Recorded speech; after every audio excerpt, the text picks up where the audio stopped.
ముఖ్యమంత్రి రేవంత్ రెడ్డి గతంలో అనేకసార్లు విదేశీ పర్యటనలకు కేంద్ర ప్రభుత్వం అనుమతులిచ్చిందని మాజీ ఎంపీ బూర నర్సయ్యగౌడ్ అన్నారు.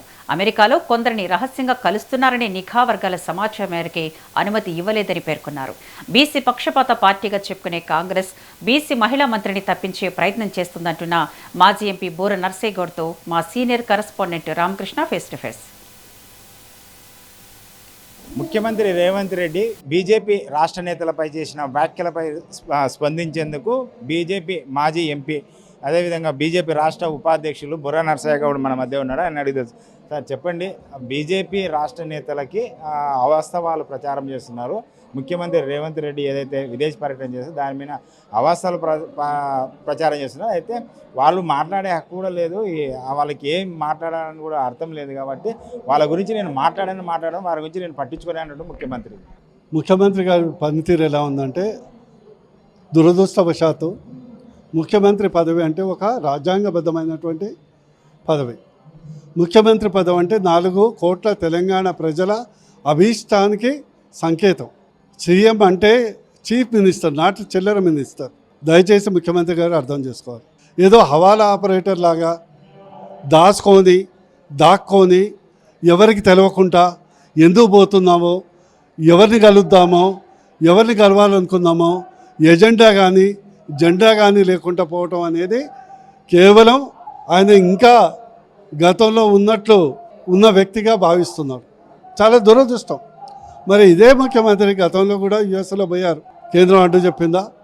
యూకే పోయారు, కేంద్రం అడ్డు చెప్పిందా?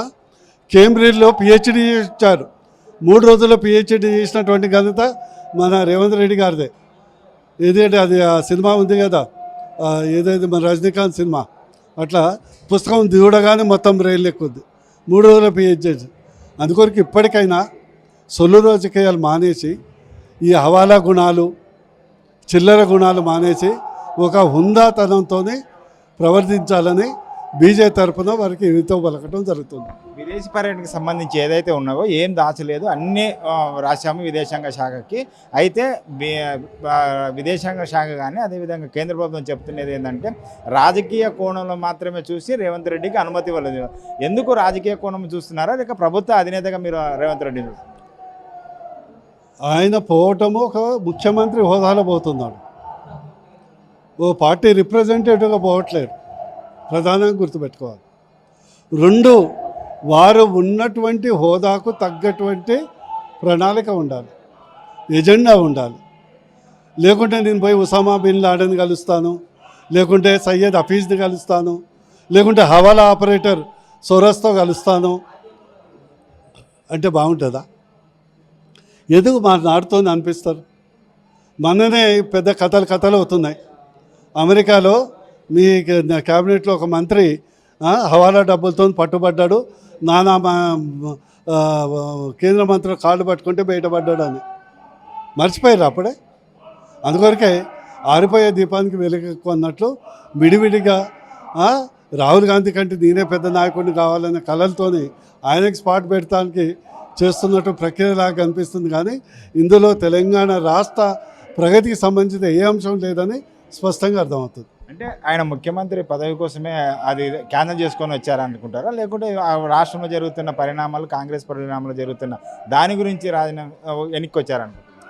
నేను ఇదివరకు మీకు ఆయనకు ఒక బిరుదిచ్చాను, డిమాలిషన్ కింగ్, డైవర్షన్ కింగ్. ఇది డైవర్షన్ కింగ్లో భాగం. ఎందుకంటే వారు బయటికి పోగానే ఆగస్టు సంక్షోభం అని ఉంది.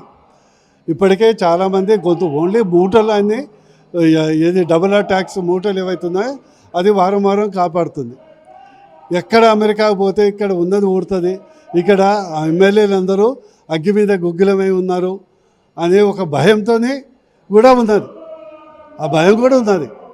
ఆయన ముఖంలో స్పష్టత కనిపిస్తలేదా? వాళ్ళ మంత్రులే చెప్తుండ్రు కదా, మా గెలుస్తామో లేదో, మా ప్రభుత్వం ఉంటుందో ఊడుతుందో, మా గ్యారంటీకి ఏం గ్యారంటీ అని మాటలు వాళ్ళే చెప్తున్నారు కదా. దీని స్పష్టంగా వాళ్ళని బొందబెట్టడానికి ప్రజలే కాదు వారు కూడా సిద్ధంగా ఉన్నారని స్పష్టంగా అర్థమవుతుంది. Thank you. ఇది ఏదైతే రేవంత్ రెడ్డి విదేశీ పర్యటనకు సంబంధించిన విషయాలు ఏదైతే ఉన్నావో ఆయన కొన్ని బయటికి చెప్పింది ఒక విధంగా ఉంది, మన లోపలగా అంతర్గతంగా వేరే విషయాలు ఉన్నాయి. కాబట్టి కేంద్ర ప్రభుత్వం వాటిని వాపింది. అదేవిధంగా ఏదైతే కాంగ్రెస్ పార్టీ జరుగుతుందో బీసీ మహిళా మంత్రి కాబట్టి ఆమెను తప్పించే ప్రయత్నం చేస్తున్నారు. ముఖ్యమంత్రి రేవంత్ రెడ్డికి పార్టీలోనే పట్టు లేదు, అదే ప్రభుత్వం మీద పట్టు కూడా లేదు కాబట్టి ఆయన ఏ విధంగా చూస్తారు? రేవంత్ కేవలం బీసీ నేత కాబట్టి బీసీ సామాజిక న్యాయం అని చెప్తున్న కాంగ్రెస్ ప్రభుత్వం బీసీ మహిళలను ఎలా తప్పిస్తారని బుర్రా నర్సయ్య గౌడ్ చెప్తున్నాడు. కెమెరామెన్ జయకృష్ణతో రామకృష్ణ, మెట్రో టీవీ, హైదరాబాద్.